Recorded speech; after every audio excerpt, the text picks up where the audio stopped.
તમે કદાચ અમેરિકાનું સપનું જોયેલું હશે અને તમને કદાચ ઈચ્છા પણ થતી હશે કે અમેરિકા એક વખત જવું છે અને ત્યાં કમાવું છે.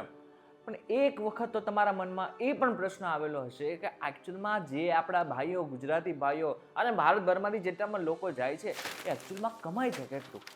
જો આ પ્રશ્ન તમારા મનમાં પણ હોય ને તો આજના વિડીયોમાં તમને બધા જ પ્રશ્નોનું સોલ્યુશન મળી જવાનું છે.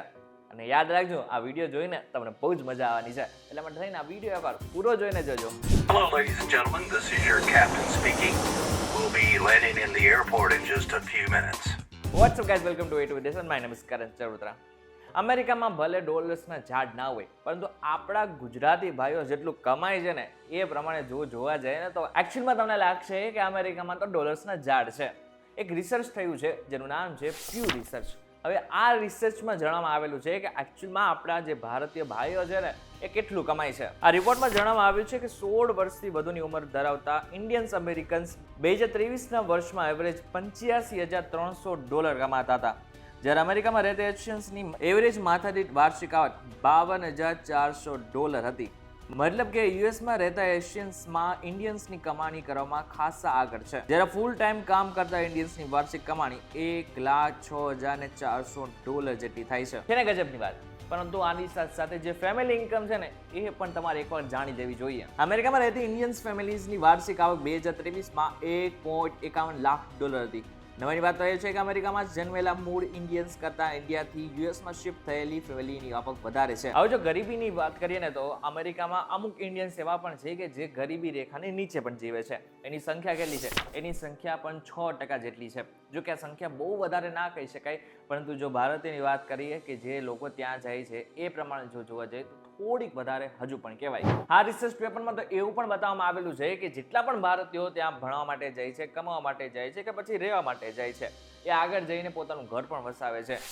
62% ઇન્ડિયન્સ પાસે પોતાનું અત્યારે હાલ અમેરિકામાં ઘર છે. આ સાથે એવું પણ કહેવામાં આવે છે કે ભારતીય ગમે ત્યાં જાય પોતાની સંસ્કૃતિ અને પોતાનો ધર્મ ક્યારેય નથી છોડતા, અને એ વાત અમેરિકામાં પણ સાબિત થાય છે. અમેરિકાની જ વાત કરીએ તો ત્યાં રહેતા 48% ઇન્ડિયન્સ હિન્દુ અને 15% ક્રિશ્ચિયન છે, જ્યારે કુલ એશિયન્સમાં હિન્દુઓનું પ્રમાણ 11% થાય છે.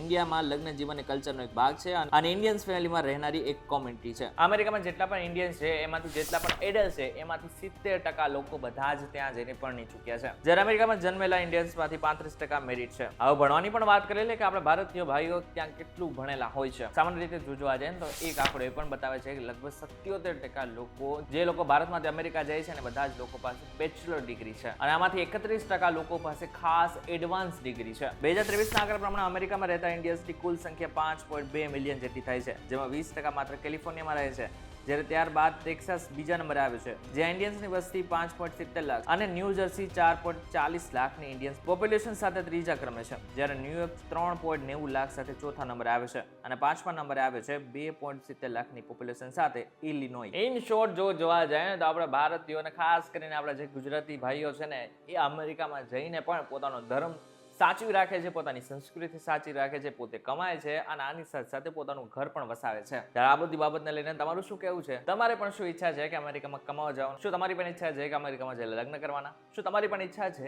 કે એક વખત અમેરિકામાં જઈને પોતાનું ઘર વસાવવાનું? તમને જ્યારે કોમેન્ટ કરીને ચોક્કસથી કહેજો. વિડીયો થકી જો તમને કોઈ ઇન્ફોર્મેશન મળી હોય તો વિડીયો લાઈક અને શેર જરૂરથી કરજો. તો આવા જ ઇન્ફોર્મેટિવ વિડીયોઝ માટે VTV ડિજિટલ સાથે જોડાયેલા રહેજો. ફરીથી મળીશું એક નવા વિડીયો સાથે, નવા કોન્સેપ્ટ સાથે. ત્યાં સુધી મને રજા આપો. નમસ્કાર.